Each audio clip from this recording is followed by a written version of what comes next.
Um, Before this falls out of my head, I'm unshowered, unshaved. I had something that I wanted to talk about regarding um, either a business relationship or something like an employer-employee relationship. One of the one of the things that people who are in an established business, one of the things they think is that they will perceive a new business relationship of some sort in a kind of a defensive way. Let's say, for example, you've got a business, it's mature, and it's got a thing that it needs done. So, and it's not part of its normal process. Like they need something prototyped, let's say, for example. And they don't have the tools to do certain things, so they go to a third party to do the CAD work or some of the actual parts work or what have you, or maybe they're a business and they're hiring somebody new. I'll go into these two different things because they're kind of the same. So let's say, for example, you've got a company and they want to just very quickly whip something up for art purposes for some trade show, let's say, for example. If they got a thing up and coming, they haven't actually brought it to market or anything like that. It's just that this idea that maybe they just recently assembled the patents and have got this thing that they're kind of working on and they want to make a prototype version of the vision. I don't know. I'm making that up. And they shop through a bunch of different companies, and all the companies have a really excellent presence, and they come across one and it's particularly good, and it convinces the people who were tasked to go and do the research to pick one of these. It impresses those people, and those people go and impress the bosses, and then a meeting is set up, and they learn that this company, while it has a really, really great a really great face, that they're new, that they're untested, that they are new in the market, that really a measure of trust isn't there because maybe their competitors haven't actually done business with this company before. And so there ends up being this perspective that that company shouldn't be used because of those things. I'm going to make the opposite argument of why, if you were a mature business and you had a thing you need done, why it's actually an intriguing prospect to go after a company to give them a chance, let's say. So say this is day one, that they just opened their doors, that you're the very, very first business contract, business relationship, very first. Now that's a really difficult thing for a lot of companies for all kinds of reasons, as I had mentioned. And the reason they might want to very seriously consider them because of all of those things, because they're new, because they're untested. One of the things is, if you go to that company and they seem competent, they don't really have a wealth of background. It's like, well, from their perspective, it's as though it's their hobbies that they can show off, but not really have an industry track record. If you're the very first person that's doing business with them, you're the thing they care about the most. You have no competition internally in terms of their time, of their obligations. They will only be thinking about the project that you bring to them. And that gives you a kind of edge over just being a drop in the bucket of all of the other people on a spreadsheet for some huge company. That huge company might have a great track record and lots of other people that they've done business with, but you're just going to be one of those lots of people that they'll do business with, and you're not going to be nearly as valued as with that new business relationship, that young company.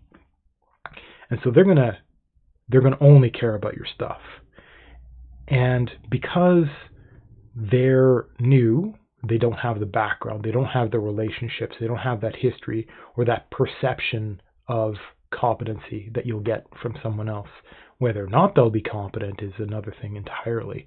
So for people that are in manufacture, if they're sending something off to some other country to get prototyped and built and whatnot, a lot of companies, especially smaller, let's say smaller or mid-sized companies, they'll just get like put on the back burner when other emergencies come up for more important clients, and things will be unreliable, and things will get lost in the mail, and things will get lost in the mail, stuff like that. It's a real pain in the butt when you've got, as a company, you might have certain obligations that you have to fulfill, certain timelines and stuff like that, and other people down the chain are, for whatever reason, they're dragging their feet. Things just happen. But when you've got this little company, the little guy only cares about your stuff. The little guy has something to prove. And when you've got something that's really important for yourself, and it's important, but it's not hard to do, and it doesn't require the massive amount of like scaffolding, the massive amount of infrastructure that needs to be available, that can only be delivered by one of those larger companies. If it's something that's smaller but definitely doable, giving that trust over to somebody small is having them, they'll really work for it. I mean, they've got nothing else on their plate. They need you, and they've got something to prove to you. And so when you're in a situation where trust isn't there, but they need you, you can actually build there's a kind of trust that is available with that, without needing to go through much longer term arcs of stuff that are more complex with a company that's more mature. And maybe there's a life lesson to be drawn from in there somewhere, but I don't know. I'm going to bring up another one it's very similar, which is, if you're a business and you have a position you need to fill, let's imagine that I don't want to really think in terms of what the position is, whether or not somebody recently left the position, or whether it's new because of some new idea in the company opens up and they want to experiment with some new thing and they need to hire a new person. And I don't want to think in terms of any of those things, but there is a position being that they want to fill, that they are going to fill. And let's imagine that they've got a handful of applicants, but two really stand out. And there's a discussion between a couple of the people who are the influencers for the hiring, and they're not really sure who they ought to hire. And so I'm going to present two different arguments. One argument is pretty traditional. You look at the people, and one of them is older. One of them has been in the industry before. One of them has credentials that are, it's a list that's longer, more trustworthy, there's more there. But that person got fired from their previous job. And the only reason you know that is because they told you. And that's a rather interesting thing when somebody who's really capable falls from the sky, but they're flawed. They're very flawed. You know they're flawed. They know they're flawed, and they've admitted it, which is a little weird. And the other person, they're young. They just got out of school. They got the latest skills and the latest stuff, but they're completely untested. This would be their very first job. Now, there's some interesting stuff happening there where the young person is very much like that young company. You would think this is somebody who's they need to get in there. They're very new at this. They'll be like a young go-getter. And a lot of businesses will think, okay, well, they will want to go after the young person for, like, very commonly, because the older person, they're going to ask for more money. I mean, they've got more credentials. They're going to want more money. They're older, so they've got other obligations. They're they live a more expensive life. The young person, they're going to be cheaper because they just got out, and all this kind of stuff. The big thing the companies have, and like we like to pretend that there isn't influences, nuances in hiring the companies have, but they've got them. And one of them is essentially a kind of ageism, where they see somebody who's young and they see somebody who doesn't come with the kind of baggage that somebody else might come with. So if there's I can't even remember the term off the top of my head. It's like, well, some references to wolves is what I want to say, but I can't remember the damn thing. They're basically sniping somebody from some other company. They're immediately stealing from a competitor. That's something a little different than this.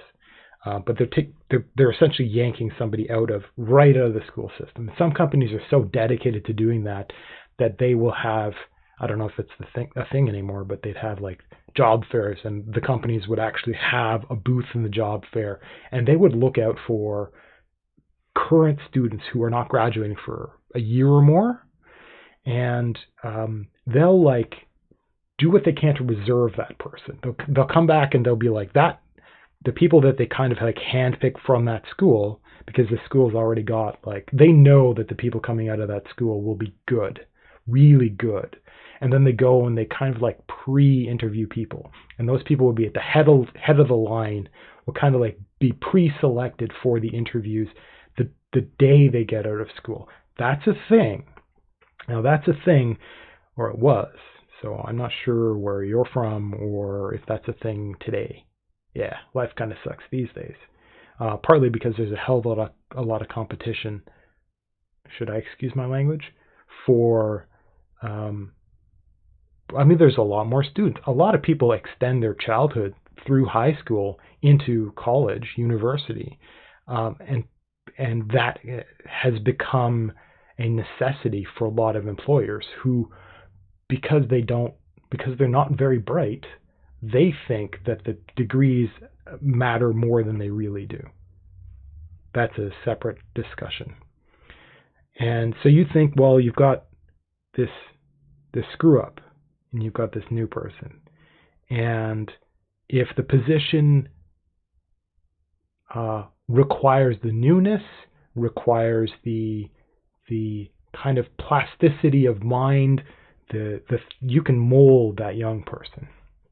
A lot of business will be really tempted for that young person.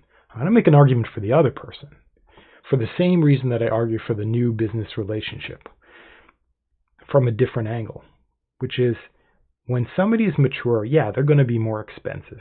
When they've got more experience, they're going to be more expensive. But when somebody has ended their previous job, under any circumstance, as long as they're honest about it, then when they come to you to be hired, they're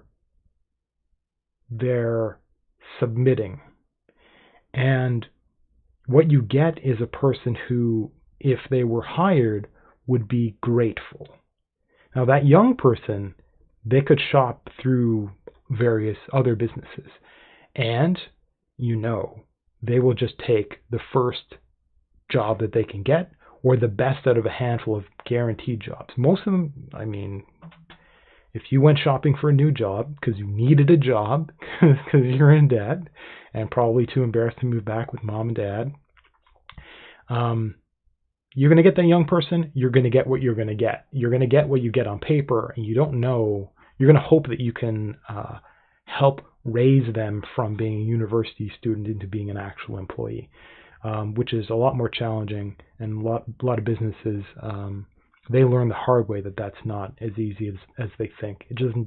They can't take a person and just kind of like throw them into the waters of their business and they will just become another one of the employees like the ones they have, except better because they're young and they've got the latest technology knowledge and all this kind of stuff. You go to the old person, shouldn't really call them old. You go to that screw up, and they need the job. They have a more expensive life, And so they also need that job. But they also need a chance. And if you give that person a chance, they will feel indebted, as opposed to the youth, the previous student, who won't feel quite that way. Quite that way. They still appreciate having a job, of course.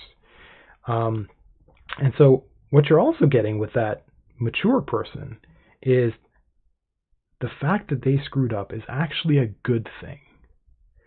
And the fact that they have left, usually it's a competitor, right? So they have the skill set you want, which means they came from somewhere that needs that skill set, which means that other thing that needs that skill set is a competitor for people with that skill set. Usually they're direct competitors anyway, of some sort. Life gets complicated. And you bring that person in, and they've screwed up, and they know it, and they've paid for it. And when you hire somebody like that, they're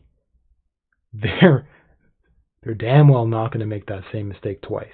So when you hire somebody, they will feel that the set of problems that led to their excommunication from their previous company, they'll know that's coming.